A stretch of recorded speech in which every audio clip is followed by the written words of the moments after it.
Hey everyone, next up on the Movie Poster Show, we're taking a look at an ultra rare poster from one of the original Creature features. Now, this is a movie that helped kick off the giant monster movie craze that still continues to this day.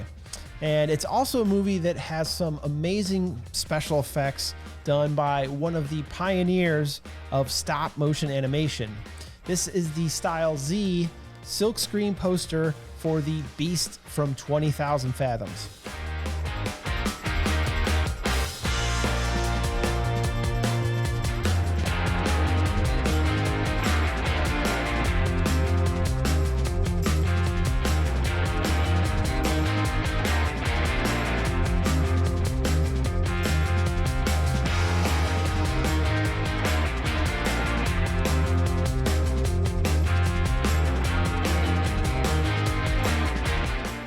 Here we have it, the ultra rare Style Z poster for the Beast from 20,000 Fathoms.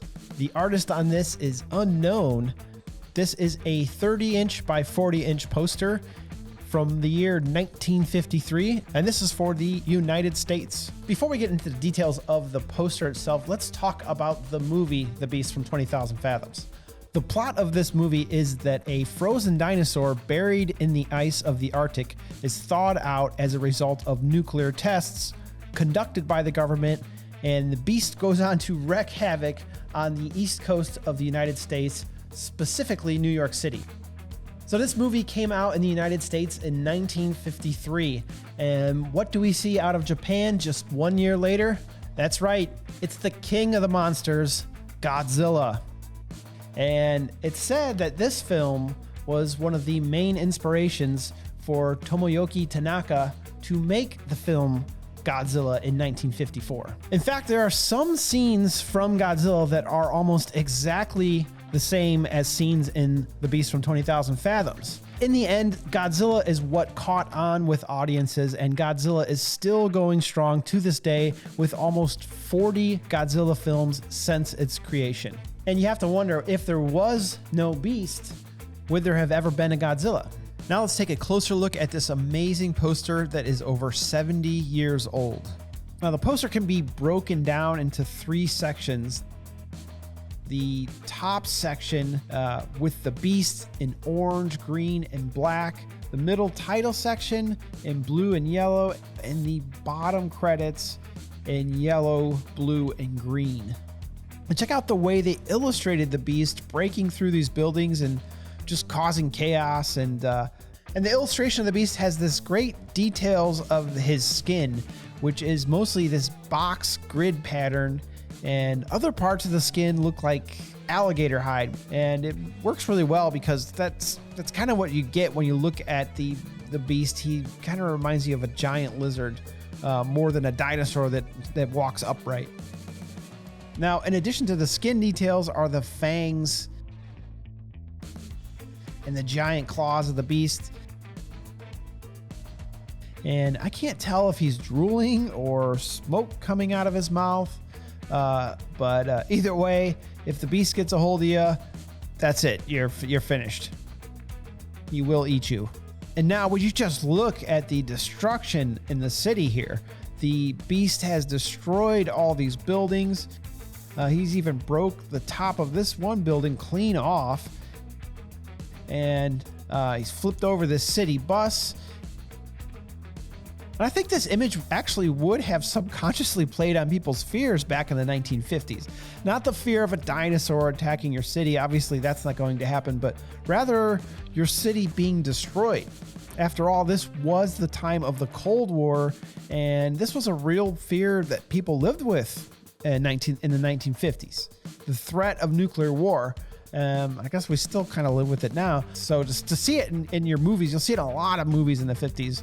Just total nuclear destruction, the dangers of nuclear power. So down in the bottom right-hand corner are these shocked and scared citizens in this pose that looks very staged, is the best word for it. I don't think that this artwork of these people was taken from a screen grab like you would see on a photo collage style poster, like a lot of the Japanese posters are done. This looks like this was hand painted, probably using a reference photo. And I'm glad they added it to the poster. A lot of posters from this time period will have a woman or a man in distress fleeing from some giant monster, and they usually have this type of pose where they put their arms up or their hands up to defend themselves. It's a classic pose for this time period. And check this out, the tagline for the movie: "Watch out, the beast is coming." The tagline floats in this cloud of smoke coming from the nostrils of the beast. And it's a cool way to display the tagline instead of just putting it across the top of the poster in a straight line like they do with a lot of taglines. Now, the middle section of the poster with the main title in white and yellow on a blue background, it looks like somebody just ripped the middle section of the poster away. And then if you look at the beast letters, they look like they have fish scales on them. Is it just me, or do those look like fish scales? Kind of, sort of. Now let's take a look at the credits for the movie down on that bottom third of the poster in yellow and blue. And they fit a lot of names on this poster for the cast. And down below are the production side of the credits. And these credits appear to be done entirely by hand. The letters, if you look at the letters closely, they don't match up like they would if the artist was using a stencil. All the A's are different, all the S's are different, and so on. Like none of the letters match each other, and that goes for all the letters in the credits. So somebody did this by hand, and it's really cool. And one of the names listed on the credits is Ray Harryhausen. Ray Harryhausen, technical effects. This would be the first time his name appears on a movie poster, as he made all of the effects for the movie.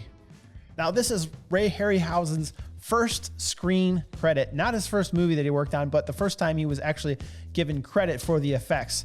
And he created all the effects of the beast, frame by frame. And Ray Harryhausen, he is one of the pioneers of stop motion animation. He had an amazing career as a stop motion animator and model maker, with some of his greatest works in movies such as Jason and the Argonauts, Valley of Gwangi, Clash of the Titans, and Mighty Joe Young, where he was able to work with his mentor, Willis O'Brien, the man who created the special effects for the original 1933 King Kong. And another one I wanted to point out was the director, Eugene Laurie, who spent most of his career as an art director. He did a ton of art direction, but he also did direct a handful of other monster movies, including the Giant Behemoth, Colossus of New York, and Gorgo.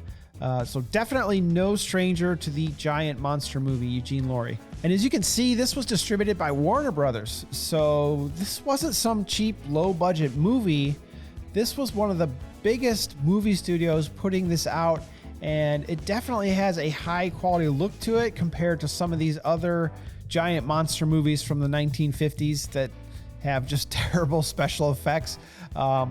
This has really, really good effects. I can't overstate that enough. The effects for 1953, Ray Harryhausen knocked it out of the park on this. And I talked about this being a Style Z poster. You could see on the sides the printer's information, Z53. That's a Style Z 1953. And back in 1953, there were many different sizes and styles that could be used to advertise for a film. You'd have a 1 sheet, a half sheet, an insert, a 3 sheet, a 6 sheet, lobby cards, window cards, inserts, Style Zs, Style Ys, and wow, that's a lot. So let's talk about the Style Z poster and why a Style Z is so rare, why this poster is so rare. They range from 30 inches by 40 inches, and then also a 40 by 60 inch. And all these posters are printed on heavier stock paper, and they're screen prints. So each different color that you see on the poster is a different screen. And to produce these posters would have been much more labor intensive and expensive than a printing press. And I'm guessing that's why we don't see as many of these as we do the traditional 1 sheet. For instance, I keep saying that this is an ultra rare poster. I have only seen this Style Z 2 times in the last 20 years of collecting original movie posters. Now, there's probably more out there somewhere, but how many exactly? We'll probably never know, but if I had to guess, I'd say maybe a handful of other copies exist. And check this out on the bottom left-hand corner. It's an actual stamp from the Sign, Pictorial, and Display Union, Local 230, which is in New York City. So we can actually trace back where this poster originated from. It was union made in New York City, which is really cool because we've seen these Union Printers logos on other posters, but to actually get a local number gives us a location of where it came from. And you don't get that very often. Super cool. So this is a 1950s science fiction poster, and the greatest decade for posters was the 1950s, specifically the horror and science fiction posters from the 1950s. They're some of the most sought after and collectible movie posters out there. And for a poster like this to survive all these years is quite a feat. You got to remember, posters like this were not meant to be collected. They were meant to be thrown out after the movie was finished playing, but people saved them anyways because they loved the artwork. And Godzilla went on to have so many sequels and spin-offs, and quite frankly, decades or eras of Godzilla where he kind of changed with the times. His look changed, the monsters that he fought changed, and Godzilla is still going strong to this day. The Beast, however, was one and done with just this single movie being made. But just imagine if the Beast would have walked upright on his back legs, would have had some cool power like Godzilla's gamma ray that he shoots out of his mouth, and would have had a kick-ass name like Godzilla instead of Radosaurus, it's quite possible that we would have seen decades of Beast movies instead of Godzilla. But that's not how the story goes. The Beast as a continuing franchise just wasn't meant to be. We can, however, say thank you to the Beast for helping usher in the giant monster movie.